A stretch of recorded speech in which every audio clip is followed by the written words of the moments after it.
Pero maaari pa rin umanong umabot hanggang southern Luzon ang hangin at pag-ulan na dala ng bagyo. Yung sakop ng cone of uncertainty, according to the Japan Meteorological Agency, yung kanilang forecast, tatamaan ito yung Central Visayas. Ibig sabihin, tatawid ito ng Cebu.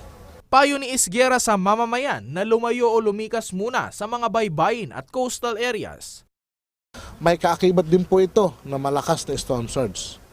At ito po ay nasa karagatan pa ngayon, although malayo pa, pero gawin na po natin yung nararapat na paghahanda na para naman po mabawasan yung ating magiging kapinsala, especially po yung ating mga casualties ay sana naman po ay huwag na magkaroon ng casualty.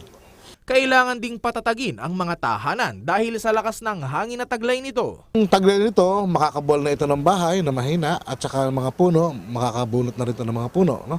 Makakasira na rito ng mga structures. Matutukoy naman umano